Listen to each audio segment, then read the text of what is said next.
I'm Letty, and you're listening to Beneath the Sandalwood Tree, where we peel back the polished veneer to expose the rot underneath. The official story is that Private Second-Class Yanuar Setiawan was killed in a street fight, a brawl between grown men and a minor named Komang. But let's cut through the BS, shall we? This wasn't some fair fight gone wrong. It was a politician's son, a kid with privilege in his pocket who murdered a uniformed soldier, and the justice system slapped him with a laughable 4-year sentence. We're left staring at the raw facts. A young man is dead, his life reduced to a footnote in a heavily censored court file, while the boy who ended it will be walking free before his 21st birthday. So let me ask you, ladies, when a soldier's life is only worth a handful of years in prison, what message does that send about the powerful people who raised the killer?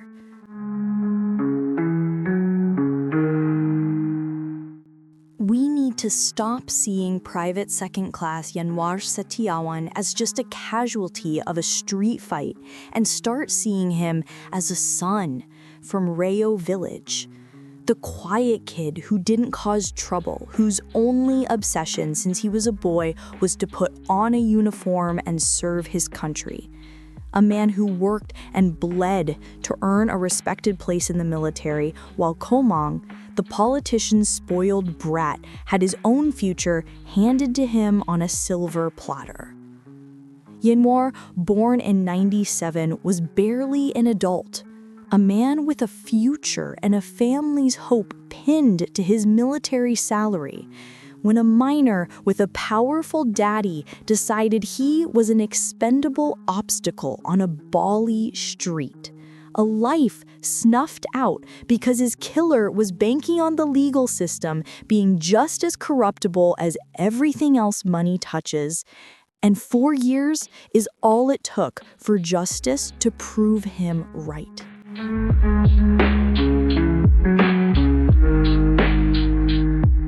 Imagine this, 4 attempts. This wasn't a lottery win. This was the brutal, grinded-out determination you recognize in yourself. The way you fight for that promotion, or go back to school while working full-time. Because you know a better life isn't given, it's taken through sheer will. Yanuar failed the army test not once, not twice, but 3 times. Yet the quiet boy from a simple village didn't know the meaning of quit. Not when his dream was so tangible. A uniform, stability, a salary he could send home. When he finally succeeded in November 2016, enrolling in Bulaling, he wasn't just a soldier. He was the payoff for every doubt, every late night, every prayer his mother whispered, only to have all that hard-earned victory, that quiet, undeniable grit, erased by a spoiled kid who didn't even have to try.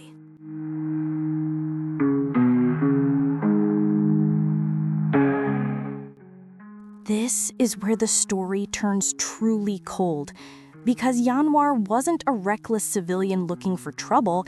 He was literally at a military training and combat depot dormitory in Palaki Beleling, safely tucked away, committed to the rigors of infantry training, the kind of intense brotherhood-building environment where you trust the man next to you with your life, where every rule is about self-preservation, discipline, and duty. He was working, living the structured life he fought so hard to secure, far from the world of spoiled politicians and their entitled sons. Which is why the irony is a bitter pill to swallow. He wasn't killed fighting an enemy of the state or caught in the crossfire of some deadly cartel war. Private Yanuar was taken out by a punk with a chip on his shoulder and connections in high places, proving that sometimes the most dangerous threat to your future isn't a declared war, but the unchecked arrogance of the elite right in your own backyard.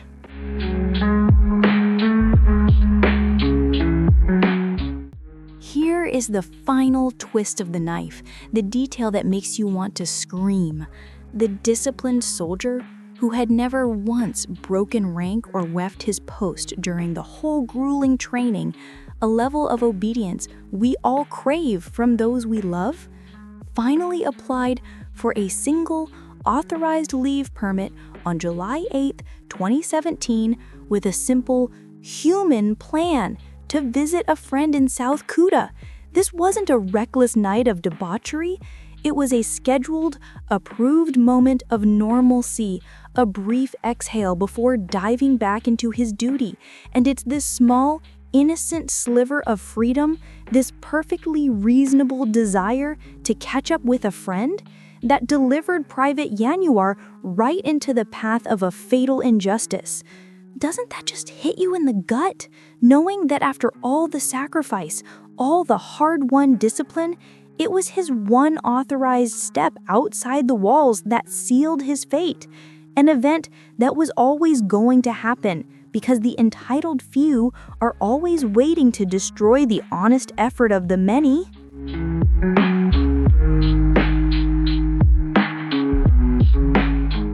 Yanuar Setiawan wasn't just going out. He was following the rules, arriving in Denpasar around 6 p.m. on Saturday, July 8th, and instead of hitting the streets like any other guy on a weekend pass, he went straight to the Udayana Military Regional Command and the Badang Military District Command in Daupuri Kangan, meticulously checking in, securing every last official stamp of approval.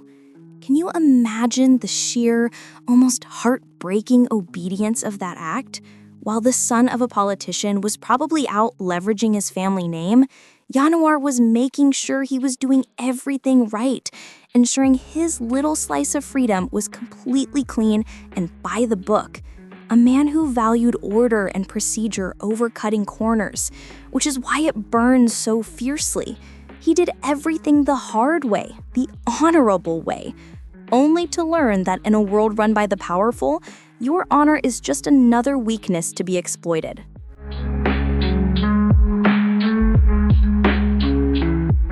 And so, the quiet soldier, with his permissions stamped and his uniform crisp, the very symbol of the unwavering path he had fought so hard for, stepped out onto the street in front of the Badung Military Command, not into a den of corruption, but on a motorbike with two friends, Tegar and Isra.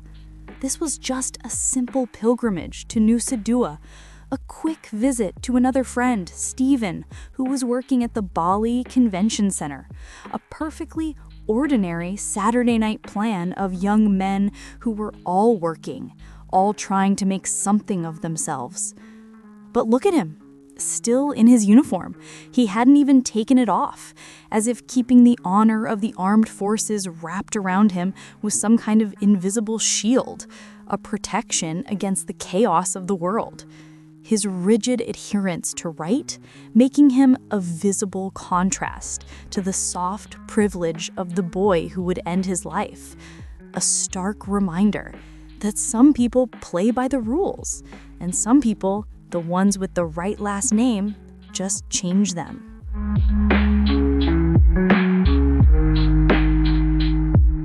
He was still wearing the uniform, that armor of duty, when they reached Tegar's place in South Kuta. But for a brief, beautiful moment, Yanuar allowed himself to shed the soldier and just be the man. He took a shower, washing away the dust of training, and changed into his regular clothes. Now, in soft cotton and denim, he was just Yanuar, heading to a simple, familiar gathering at Stephen's boarding house in Nusa Dua, surrounded by 5 trusted friends, Johari, Tegar, Munajir, Stephen, and Isra. That's the image we need to hold on to. 6 young men, laughing, talking about their futures, finally unwound after a long week of honest work, completely unaware that the uniform, the one thing he'd taken off, was the only thing that might have deterred the kind of entitled evil that was about to find them, proving that the minute Yanuar allowed himself that small, simple moment of being off duty, he became tragically vulnerable to the ruthless people who never are.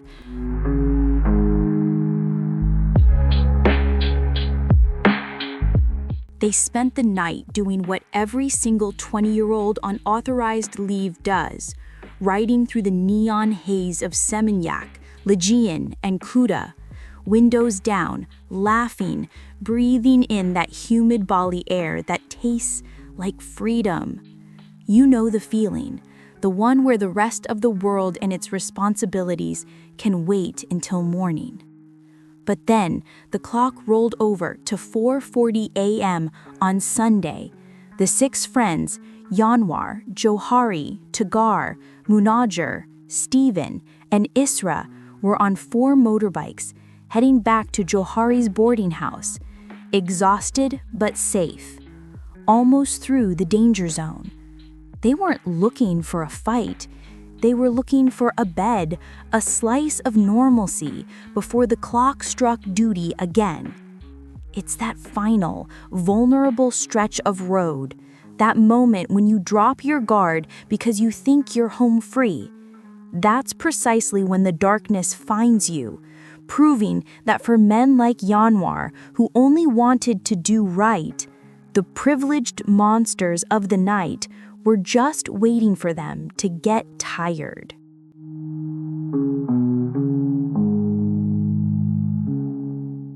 You see, while Yanuar was busy getting his leave permissions stamped, obeying every military protocol for his authorized break, Komeng wasn't checking in.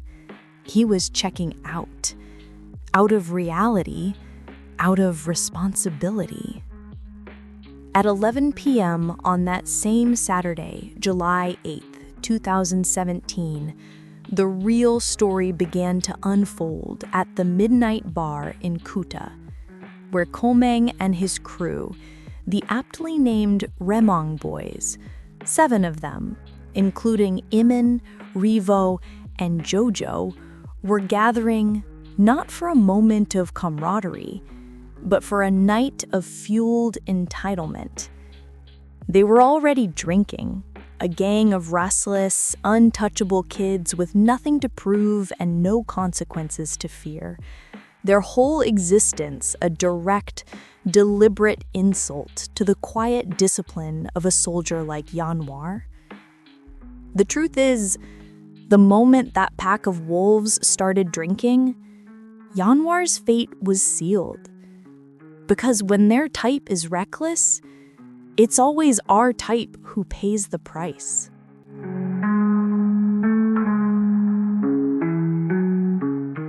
While Yanuar and his friends were still cruising the tourist spots, absorbing the last few drops of their authorized leave, the Remong Boys weren't winding down. They were escalating. Around 1 a.m., the pack of them, led by Komeng, simply moved their entire drunken mess to another location, the notorious Bounty Bar in Kuta, to continue their spree, their self-granted license to chaos. 2 of them, Ferdy and Jojo, had the good sense to call it a night, recognizing the line of no return, but that just leaves the core group, the ones truly committed to crossing every moral boundary to finish the job. This isn't just about drinking. It's about a predator group getting smaller, tighter, and more focused as the clock ticks toward the hour when the quiet, decent guys like Yanuar are finally on their way home.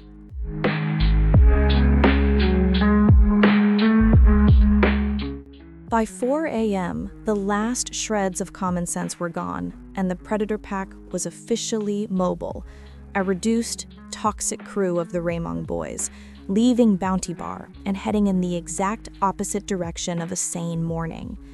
Their destination, ironically, the same Nusa Dua where Yanuar was headed for his friend's quiet boarding house.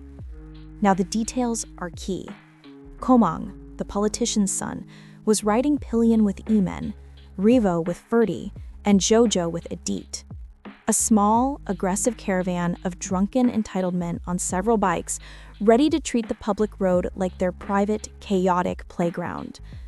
Think of Yanuar, riding in his little convoy of friends, tired, heading toward sleep, while this inevitable, destructive force was barreling towards him, a rolling symbol of unchecked privilege that knew no rules and respected no one, the kind of ugly, dark energy you instantly recognize as the wrong kind of man, the kind that always makes trouble for the good guys.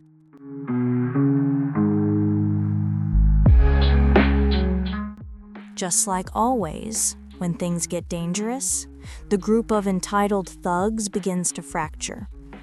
Arriving at the Yanuar airport bypass, two of the bikes, Jojo and Edith, decided the potential trouble wasn't worth the adrenaline, peeling off to save their own skin, leaving the core of the danger, Komang's crew, to continue the slow, drunken hunt. Now it was just two bikes, Amen with Komang and Revo with Ferdy, riding in tandem, a reduced, more tightly wound unit of arrogance barreling down the road. They weren't just driving. They were looking for a problem to solve, a target to prove their dominance to. And, the way you know the villain's second act descent is coming? That Yanuar, the quiet soldier who did everything right, was tragically about to be in the wrong place at the very moment the entitled boys were looking for a life to break.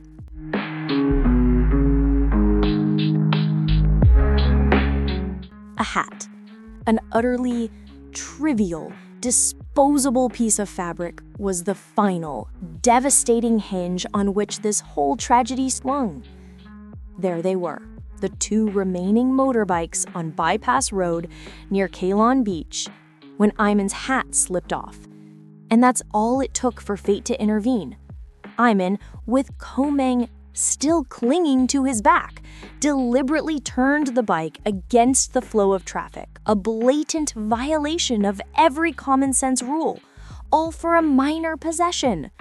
Revo and Ferdy, the marginally smarter ones, kept going, but that left Komang, the spoiled boy who never had to look back, on a bike committed to maximum recklessness, heading against the current of every law, every decency, and every hard-won sacrifice Yanuar had ever made. The good soldier was coming home, and the delinquent heir had just turned his vehicle into a drunken weapon, ensuring their two worlds of duty and destruction were finally set to collide.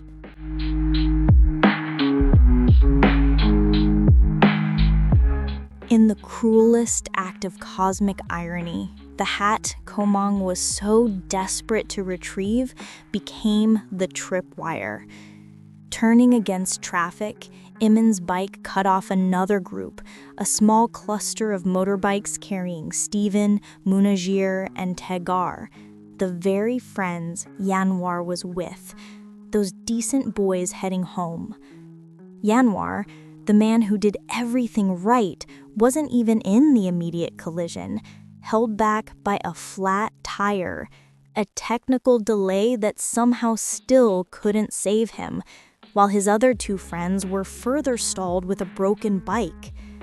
It was Steven, enraged by the arrogant, dangerous move that nearly sent them crashing, who let loose with a well-deserved curse just as Emin casually stopped, retrieved the damned hat, and sped off to catch his friends. This wasn't a premeditated ambush.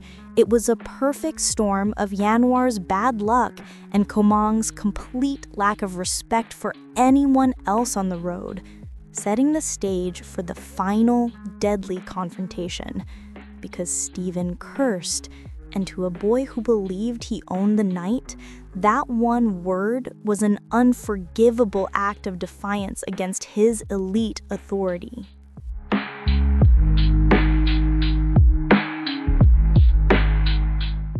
Reuniting with Revo and Ferdy, The Remang boys had their full drunken swagger back, and as they paused at the traffic light intersection in the Taman Gria area of Jimbaran, Komang, the heir with the short fuse, looked in his rearview mirror and saw Stephen, Munajir, and Tagar right behind them.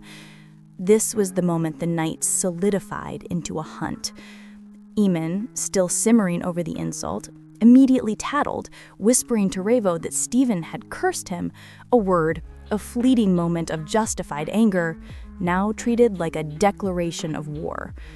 Komang didn't see a tired group of friends. He saw defiance, an affront to his power by common people.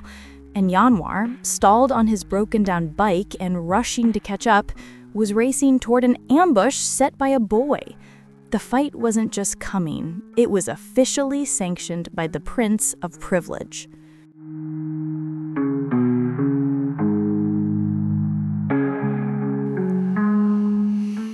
Eamon's petty tattling had the desired effect. Revo, the willing enforcer for Eamon's ego, immediately escalated the whole situation, shouting a challenge to Stephen, a desperate, drunken call to violence over a single, justified curse word. But Stephen, the smart one, just let loose another string of curses, not stopping for the stupid, pointless fight, choosing to speed past them and ignore the childish taunt. He knew better than to stop, to engage with the kind of trouble that smells like liquor and bad decisions. Revo chased him, but he couldn't keep up, couldn't trap the prey he was hunting, leaving the Remang boys with all their rage and nowhere to put it, making them even more dangerous for the next decent, working man who happened to cross their path. And you can feel it, can't you? Yanuar, the disciplined soldier, was still rushing to catch up, completely unaware that his friends had just narrowly escaped the bullet with his name on it.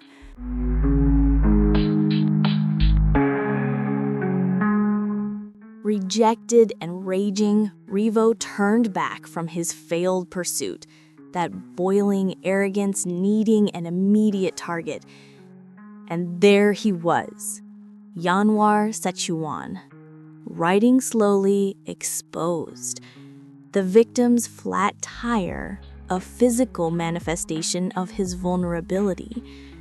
The soldier, who had struggled and scrapped to get here, was now riding into a trap set by fate and fueled by alcohol. Revo pulled over, the motorbike screeching to a stop, blocking Yanuar right in front of the Jimbaran area bus stop, a completely innocent, public place that was about to become the scene of a private execution. He didn't see a tired man. He saw Stephen's friend, a piece of unfinished business, a substitute for the defiance he couldn't catch. The uniform was off, the friends were gone, and the only thing left was Yanuar's quiet honor staring down the kind of pure, entitled rage that you know never has to answer for its violence.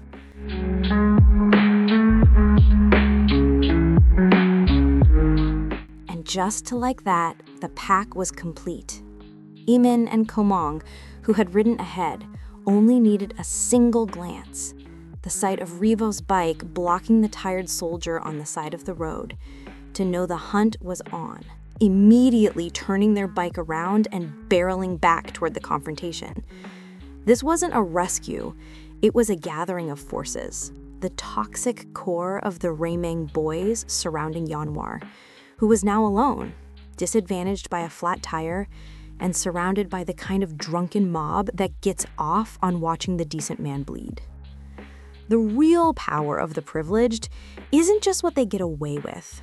It's the sheer number of sycophants they can summon with a single nod. And as Komang rode back, his politician father's power was a silent passenger, ensuring that no matter what happened next, Yanuar was fighting an entire system, not just a boy.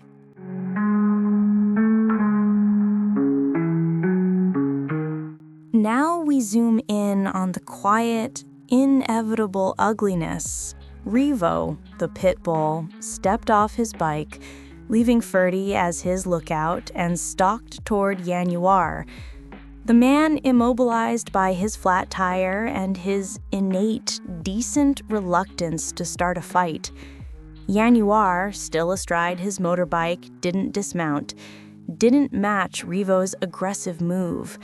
He tried to talk to the rage, to reason with a drunk man who was looking for an excuse to explode. That's your mistake, soldier, bringing sense to a street brawl. And then the real trouble arrived. Komong and Imen, having abandoned their bike, were now closing the circle, approaching Yanuar from the opposite side. It wasn't a one-on-one confrontation anymore. It was an execution by committee. The three of them, Komong, Revo, and Imen, surrounding the solitary, honorable man who just wanted to go home, proving that the minute you try to talk your way out of a fight with a spoiled brat, you've already lost.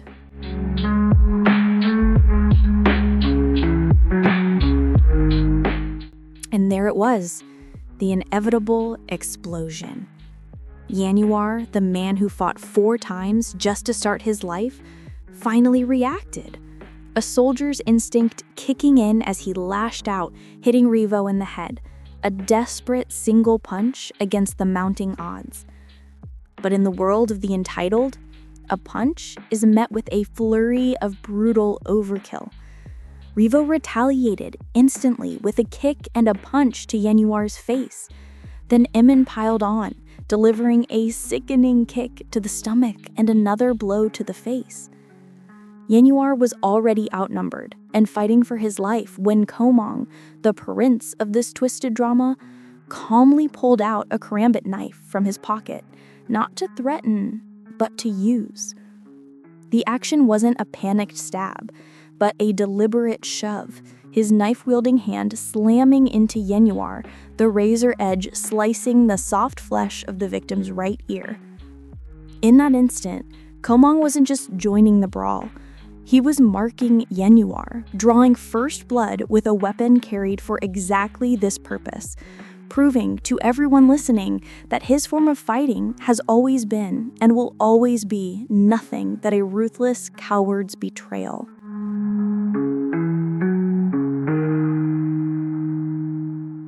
That one retaliatory punch Yanuar threw at Revo was his final, futile defense, the desperate, last act of a soldier trained to fight, not to surrender. But Yanuar was fighting men who didn't understand fair play. He was fighting Komeng, who, enraged by the soldier's courage, came in fast and hard, driving that curved, brutal karambit knife straight into Yanuar's chest. The blow wasn't a graze or a warning. It was a perfect, deadly hit that pierced his body, striking the life he'd fought 4 years of tests to build. And then, the ultimate act of predatory finality.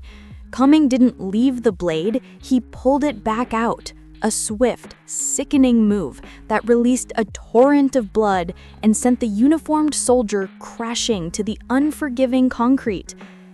Yanuar fell there, bleeding out on a roadside.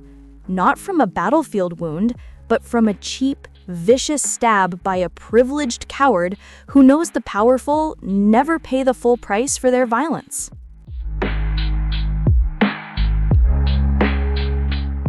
The resistance was over, just that fast. One soldier, one life, traded for a childish ego. And with the job done, the Ramong boys didn't even slow down. They simply scattered like the cowards they were, leaving the honest man to die alone on the concrete. Yanuar Setiawan was lying in a pool of his own blood, the life draining out of the man who dared to challenge their arrogance, while Komong, the killer, seamlessly swapped from Yemen's bike to Ferdy's, and Yemen jumped onto Revo's, a smooth, coordinated escape, heading toward Nusa Dua.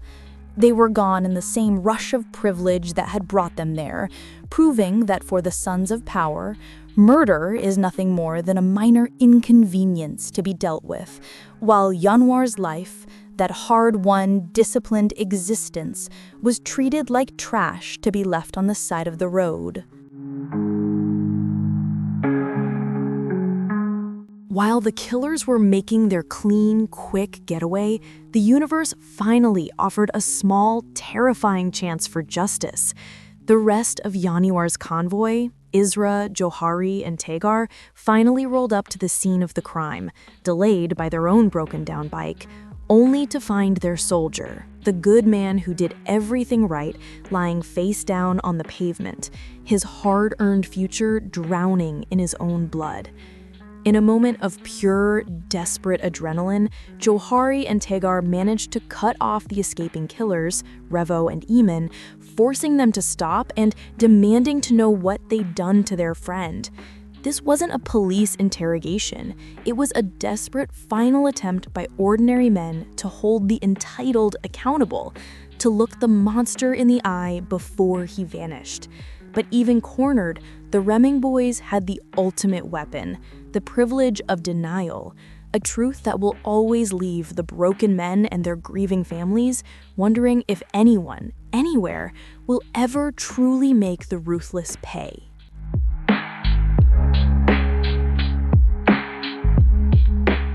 When confronted by Yanuar's friends, the entitlement didn't crumble. It doubled down on the brutality. Revo and Eamon, recognizing Tegar and Johari as part of the victim's circle, didn't offer a word of explanation. They simply answered the demand for justice with another round of vicious violence, beating both men down.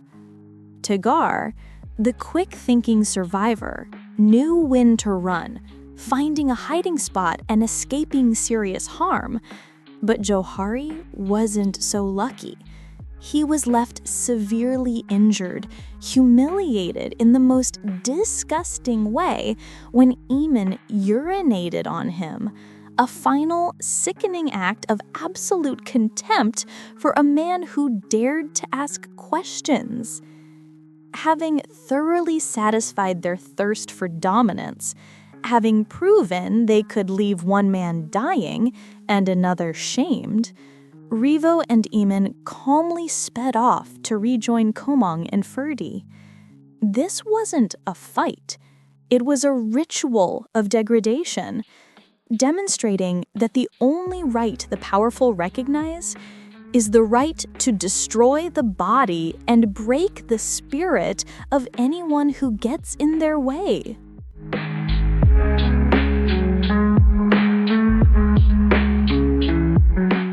After the animals had their fun, leaving their victims humiliated and bleeding, Isra and Tegra were left with the grim reality they had to move fast, scrambling to load their critically injured soldier onto a bike and rush him to Surya Husaida Hospital in Nusa Dua.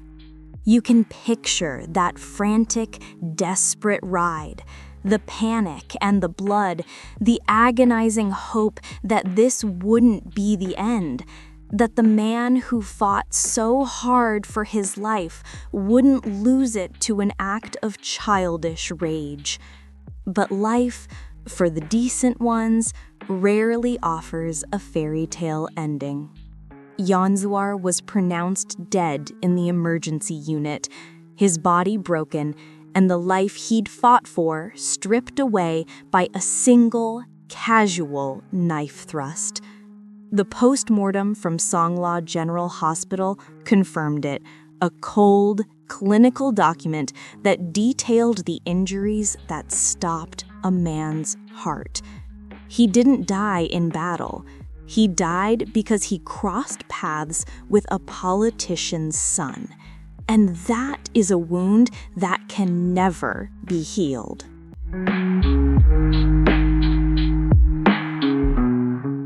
And the stage of this tragedy? A stretch of pavement near the Jimbaran bus stop on bypass Nura Rai Highway. a nondescript piece of road in South Kuta, Bali, at 4:30 a.m. on Sunday, July 9, 2017. It wasn't a hidden alley or a secret meeting point. It was a public thoroughfare, the kind of place you drive past every day without a second thought. And that's the final, gut-wrenching horror of it. This whole calculated destruction of a good man's life happened in the open, minutes before sunrise, in a place surrounded by luxury resorts and the illusion of safety, proving that no amount of discipline, no number of stamped permits, and no degree of physical distance from the halls of power can protect you when the privileged decide your life is an obstacle. That stretch of highway will forever be stained by the blood of a man who served. A final, screaming indictment of a system that allows ruthless boys to treat the world as their personal hunting ground.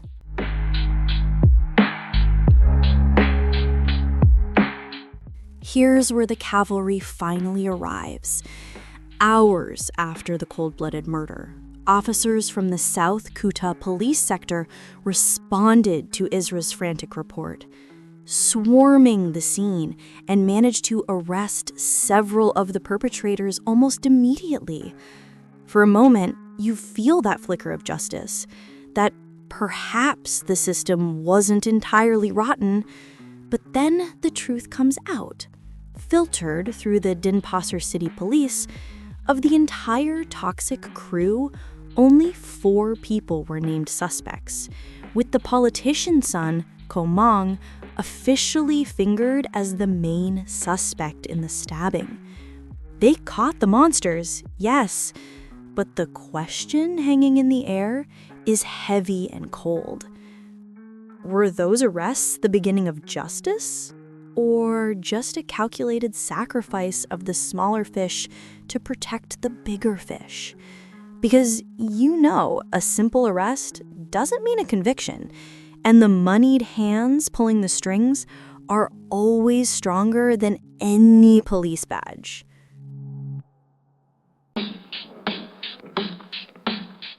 After all the arrests, the investigations, and the cold, hard facts of a man left bleeding to death on a public road, here is the final, sickening punchline that makes you question everything.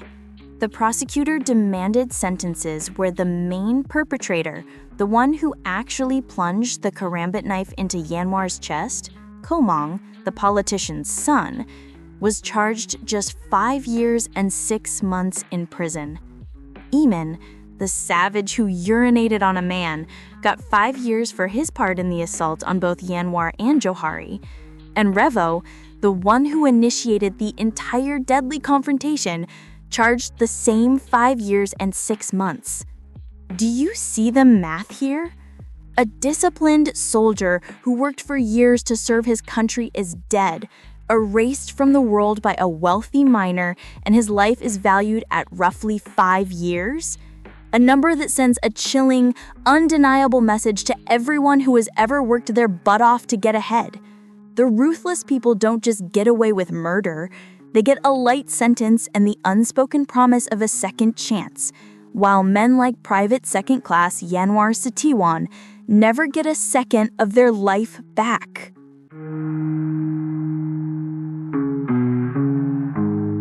So let's talk about that final, disgusting verdict, shall we? The judge reviewed the evidence. The flat tire, the curse word, the cold steel of the karambit knife, the bright, brave life draining out on the asphalt, and then delivered a final slap in the face. Komang, the politician's son, the one who plunged the knife, sentenced to 4 years. The man who urinated on a victim, Eamon, got 5. And Revo, the fight starter, walked away with a measly 3 years and 8 months. They didn't just walk free, They walked into a system built to coddle them.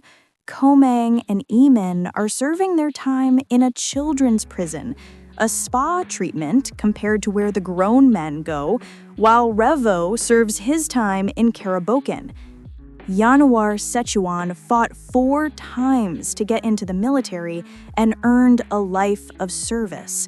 His killer was awarded a 4-year timeout and a softer detention, a cold reminder that for the rich and powerful, even murder is just a minor complication on their path to the future.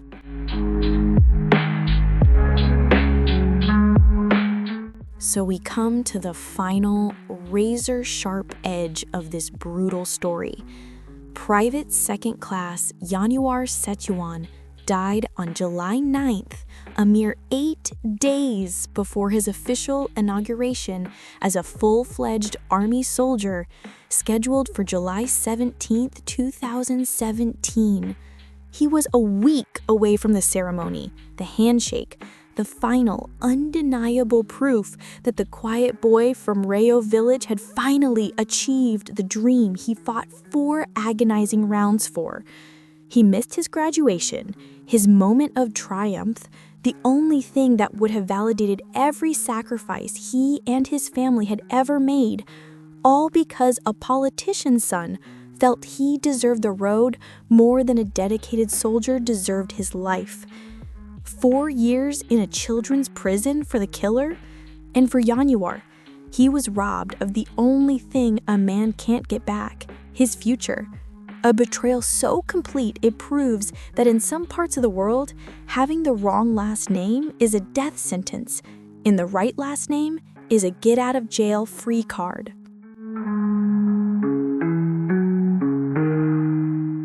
"4 years.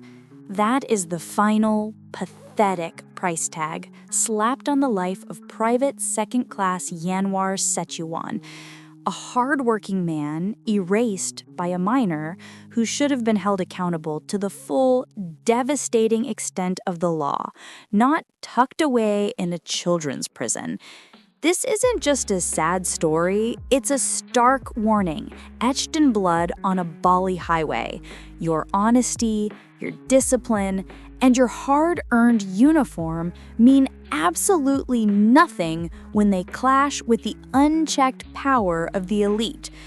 The moral of this tale isn't about the fight on the road, it's about the system, the real enemy, that saw Yanuar's ambition and Komang's entitlement and chose without hesitation to protect the hand that held the knife. So we can't let this verdict be the final word. The ruthless count on us looking away, on us forgetting a soldier who missed his inauguration by a week. If you believe that a life of discipline is worth more than a 4-year time out, then you need to make some noise. Hit that like button, share this episode with everyone who has ever felt overlooked or undervalued, and subscribe to Beneath the Sandalwood Tree so we can keep dragging these truths into the light. Tell me in the comments below, what is the real sentence that should have been handed down to Komang? And what does this verdict tell you about the value of an ordinary life?